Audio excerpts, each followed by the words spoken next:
से सटे cyber city Gurugram नामी गैंगस्टर लोई बिश्नोई का नाम सामने आया है।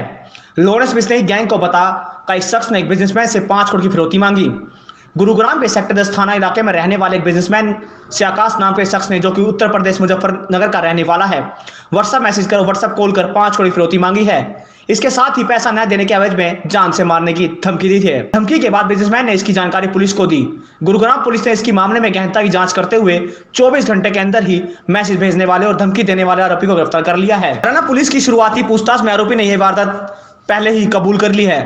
पुलिस की शुरुआती पूछताछ में पकड़े गए आरोपी ने बताया कि उसकी पत्नी पहले इसी बिजनेसमैन के पास काम करती थी, जिसके चलते आसानी से बिजनेसमैन के बारे में जानकारी और उसका फोन नंबर मिल गया।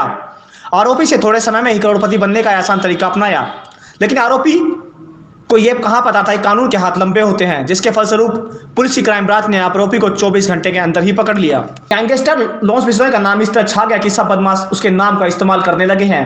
हाल ही में गुरुग्राम के फगनगर इलाके में रहने वाले स्कूल संचालक को एक छात्र ने लॉरेंस बिश्नोई गैंग का सदस्य बताकर धमकी दी थी।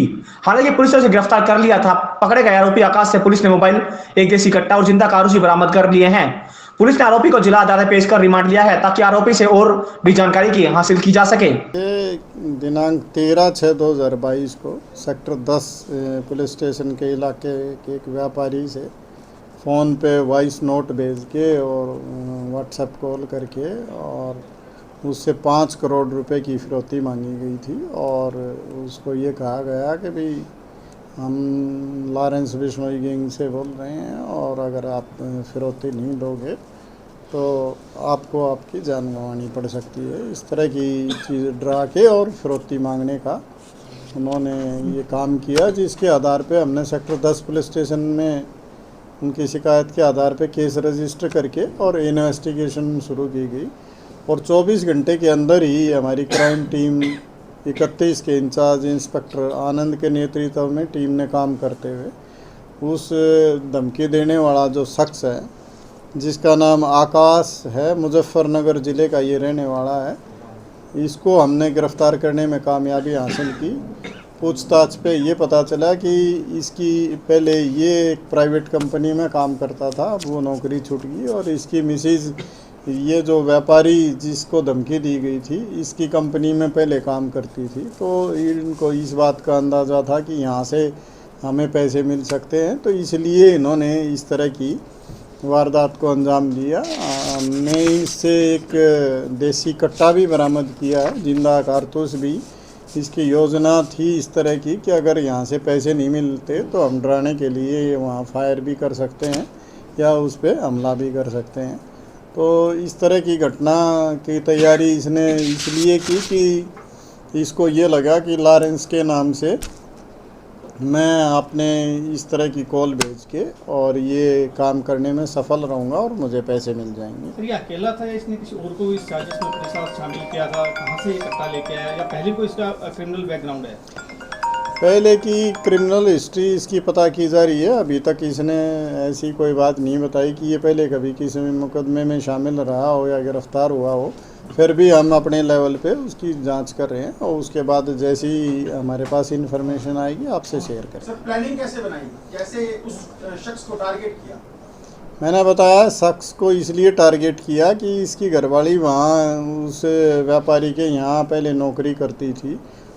मैंने बताया शख्स को इसलिए टारगेट किया कि इसकी घरवाली वहाँ उस व्यापारी के यहाँ पहले नौकरी करती थी।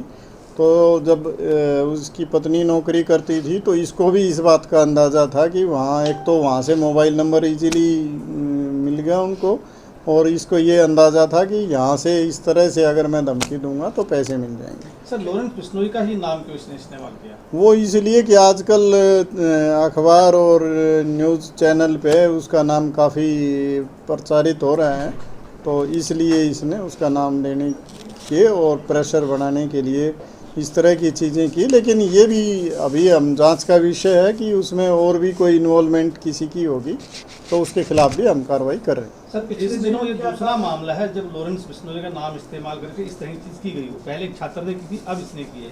आप भी लोगों से क्या कहना चाहेंगे इस पूरे मामले में? देखिए, मैं ये कहूँगा कि कोई भी आदमी अगर इस तरह की हरकत में शामिल होगा तो उसके खिलाफ सख्त कानूनी कार्रवाई की जाएगी और वो बच नहीं सकता। तो इसलिए सभी से मैं ये अपील करूंगा कि इस तरह की चीज़ें ना करें, और कोई करेगा तो उसके खिलाफ हम सख्त कानूनी कार्रवाई करेंगे। किसी भी सूरत में उसको छोड़ा नहीं जाएगा। कहाँ से गिरफ्तार किया गया सर इसको? इसको हमने गुड़गांव से ही गिरफ्तार किया है और ये यहीं पे रहते थे।